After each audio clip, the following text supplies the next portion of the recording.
Est-ce que le nouveau livre de Donjons Dragons, c'est finalement juste du vieux stock? On va en parler parce qu'il y a déjà beaucoup de critiques qui circulent du livre qui s'apprête à sortir, Ravenloft Horrors Within. On va aussi discuter de tous les jeux de rôle que j'ai testés et que j'ai lus au fil du mois. Plusieurs jeux d'horreur. Qu'est-ce que tu veux? Ça a l'air que l'été s'est rendu la saison de la terreur. Oui, on va parler d'un nouveau supplément pour l'appel de Cthulhu, des aventures en boîte pour le jeu de rôle de horreur Arkham et des Kickstarter qui s'en viennent cet été. Sans plus tarder, plongeons dans les affaires de jeux de rôle.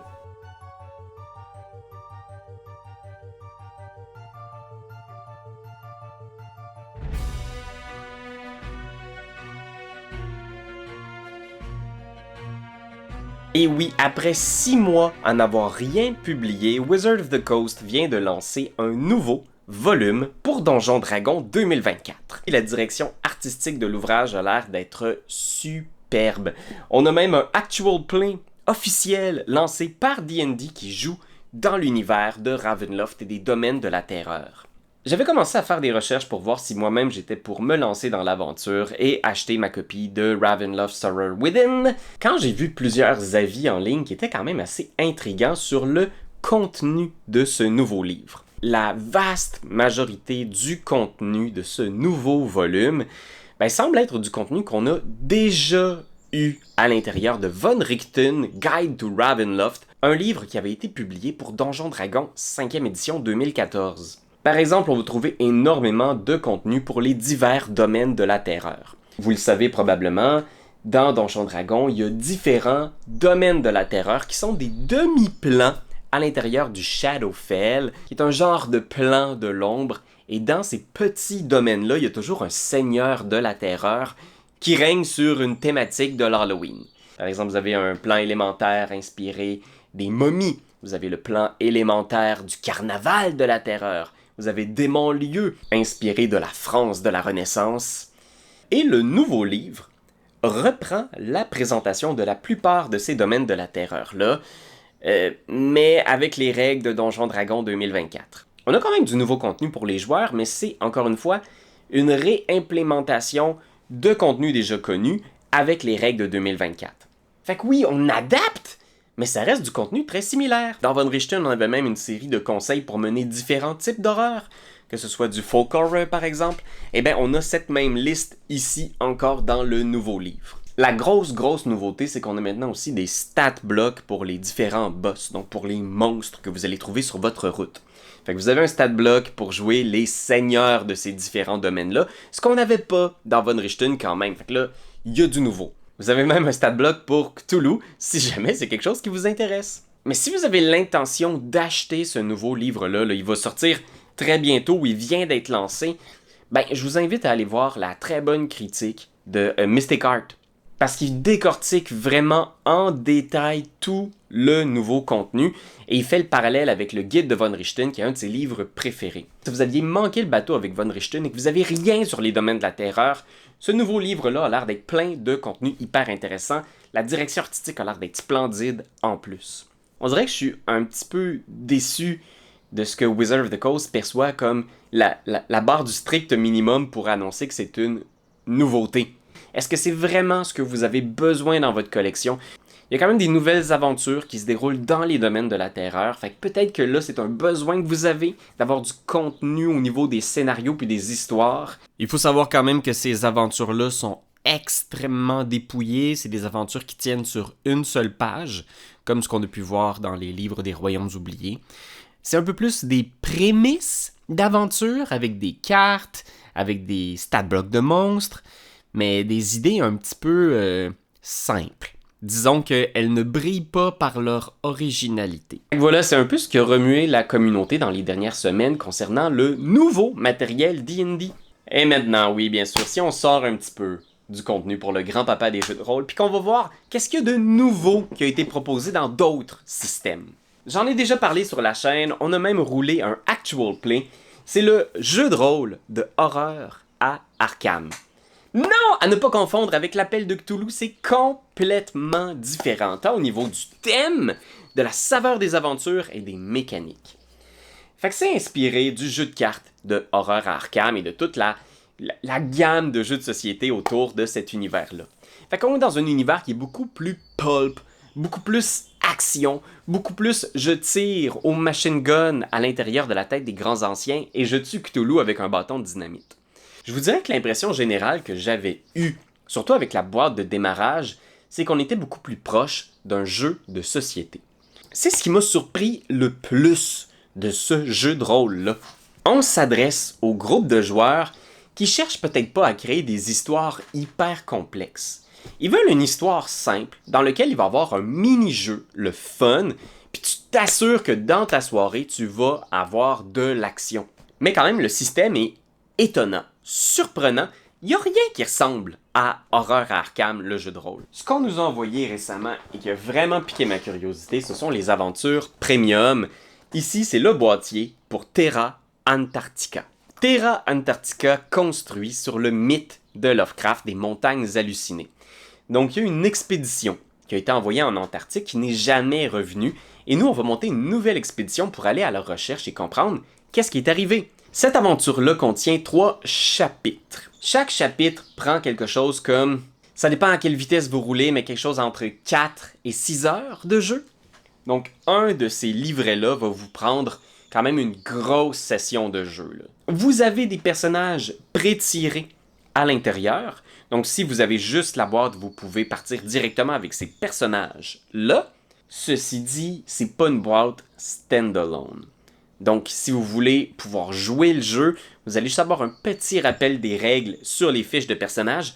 Vous allez quand même avoir besoin du core book pour être en mesure de savoir comment est-ce qu'on joue à ce jeu-là. C'est un système qui est basé sur des D6. Et il y a plein de mini-jeux, autant dans les scènes sociales que dans les combats, les affrontements. Il y a beaucoup de puzzles, d'indices, de handouts, de cartes. La boîte est pleine de matériel, comme vous pouvez le voir. La campagne est très chouette. Elle repose beaucoup sur les personnages non-joueurs qu'on va rencontrer, les autres membres de l'expédition. Fait que ça, j'ai trouvé ça cool. Quoique ça va peut-être être intimidant pour les maîtres de jeu qui cherchent l'expérience qui est plus clé en main. Tout est dans la boîte, t'as pas besoin de faire grand-chose, le jeu se roule lui-même. Là, il faut quand même travailler un petit peu pour que ces personnages non-joueurs soient attachants, parce que beaucoup de l'aventure repose sur voir ces personnages non-joueurs se faire bouffer par des monstres et disparaître dans la glace. Spoilers! Comme on s'inspire beaucoup des jeux de société aussi, la campagne est hyper linéaire. C'est ça la mission, vous devez retrouver telle personne, vous devez grimper telle montagne, vous devez tuer tel monstre. Il n'y a peut-être pas autant de flexibilité que dans vos jeux de rôle traditionnels que vous connaissez bien. La boîte est très belle, l'aventure est très chouette, mais si vous cherchez à démarrer dans cet univers-là, si vous êtes vraiment moins narratif, plus mécanique, peut-être que le jeu de rôle de Horreur Arkham est pour vous. Allez d'abord vers l'insatiable abysse, qui est la boîte de démarrage. Le fameux manuel essentiel, là, le core book, mon avis a beaucoup évolué dessus, mais je pense que dans un jeu qui est aussi mécanique, qui repose autant sur les mini-jeux puis le matériel dans la boîte, il n'y a pas beaucoup de place au homebrew. Il n'y a pas beaucoup de place à l'inspiration, tu pars du livre puis tu jazz. Je pense que vous allez être mieux servi si vous voulez l'expérience Horreur à Arkham, d'aller vers une boîte toute faite. Puis la boîte de démarrage, elle est bien, elle n'est pas parfaite. Allez voir la partie qu'on a faite si vous voulez avoir un petit aperçu des mécaniques. Mais oui, à mon avis, vous êtes mieux de partir avec une boîte qu'avec le livre seulement. Alors voilà, c'était mon petit tour de Horreur à Arkham.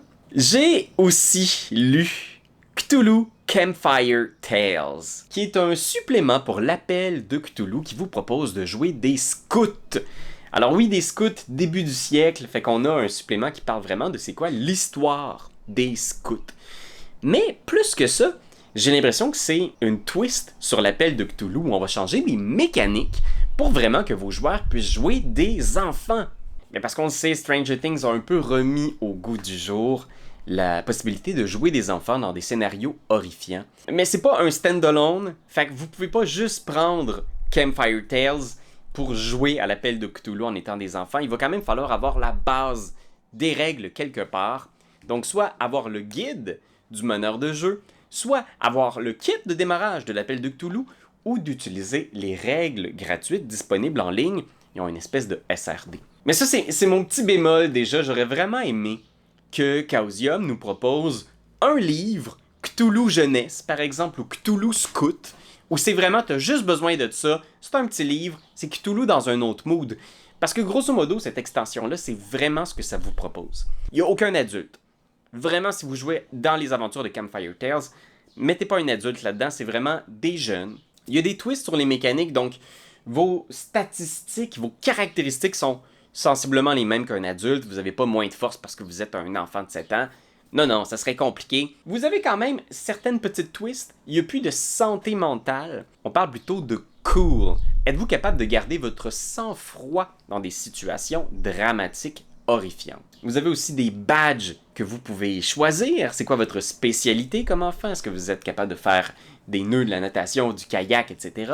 Fait que ça, j'ai trouvé ça vraiment intéressant. Il y a plein d'autres petites propositions mécaniques, entre autres une mécanique d'adversité. Donc, des effets de l'environnement qui peuvent vous donner des désavantages à vos dés. Selon est-ce qu'il pleut, est-ce qu'il fait froid, est-ce que tu as faim. Même si ça peut être tentant de croire que ça va être un peu plus accessible pour la famille, jouer avec ses enfants, il y a quand même un gros astérisque à mettre ici. C'est que, contrairement à des jeux comme Tales from the Loop, Kids on Bike, ici les enfants peuvent être blessés, peuvent mourir. Il y a quand même la possibilité mécanique de tromper la mort. Si vous dépensez 30 points de chance, vous pouvez survivre à une situation qui vous aurait normalement tué. J'ai songé, en ayant ce livre-là, à essayer de rouler ces aventures-là avec mes enfants, mais tu vois, je suis encore ambivalent. Parce que ce que mes enfants aiment beaucoup de Tales from the Loop, c'est que les enfants sont protégés.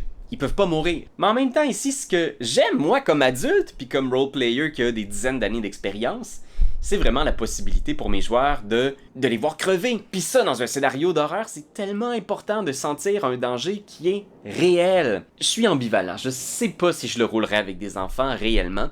Quoique les scénarios sont moins gore, moins éthiquement edgy que des scénarios publiés pour l'appel de Cthulhu en temps normal. Les 4 aventures publiées ici sont vraiment intéressantes, ont une super bonne prémisse de scénario d'horreur pour des enfants. Un monstre qui creuse le sous-sol de la forêt puis qui fait disparaître certaines personnes qui s'aventurent dans les bois.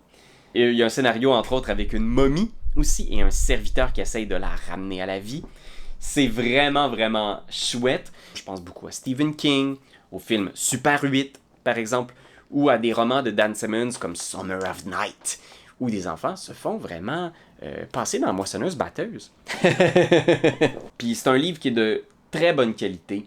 Reste que c'est les mécaniques de l'appel de Cthulhu, fait que certaines de ces mécaniques-là sont encore un peu clunky pour moi. Je trouve qu'elles sont pas nécessairement 100% simples. Elles pourraient être plus simples, mais on est toujours dans le petit granulaire réaliste. Call of Cthulhu, ben, on sent un petit peu son âge. Hein? Un système décent qui repose beaucoup sur les compétences. Les compétences dans Campfire Tales sont sensiblement les mêmes, sauf que là maintenant vous avez une compétence de basic aussi. Alors, et plutôt que d'avoir votre credit rating, c'est le rating de votre famille. Donc, êtes-vous un gosse de riche ou êtes-vous un petit vanipier? Fait que oui, j'ai vraiment aimé ce petit supplément-là. Il est bien écrit, il est sympathique, de belles aventures. Pour ceux que ça intéresse, vous pourrez aller jeter un œil. Et pour clore ici un petit peu mon survol des derniers mois, j'ai aussi joué à plusieurs one-shots de jeux de rôle, surtout pour Donjons Dragons. Je vous en parlerai pas trop en ce moment parce qu'on a un top des meilleurs one-shots qui va sortir prochainement. Puis je suis vraiment excité parce que c'est tellement des bonnes aventures. Mais sachez-le, là, j'ai testé des aventures one-shot. J'ai trouvé des sites dédiés à des one-shots pour la 5e édition. Puis c'est des incontournables maintenant pour moi. On a un Kickstarter pour le jeu de rôle The Children of Time. Fait que c'est un roman de Adrian Tchaïkovski, un roman de science-fiction. C'est un roman de science-fiction où on va visiter une planète qui a été,